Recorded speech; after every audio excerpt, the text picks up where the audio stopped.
তরমুজের এই রেসিপিটি তৈরি করার জন্য এখানে তরমুজের খোসাটাকে ছাড়িয়ে গ্রেটারে গ্রেট করে নিচ্ছি সাদা অংশটাকে। এটা একটা বোলের মধ্যে নিয়ে নিলাম।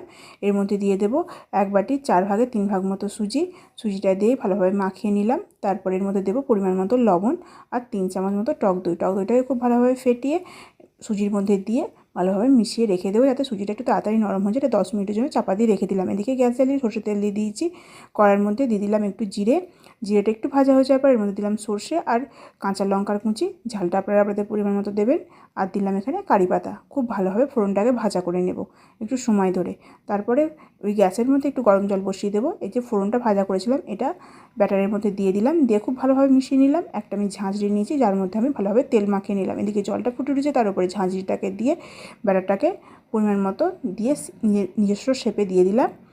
এবার এটা 10 মিনিট পরে এটা প্রায় হয়ে যাবে। এটাকে ঠান্ডা করে একটা জায়গার মধ্যে এটা সার্ভ করে নেব সবুজ চাটনি দিয়ে।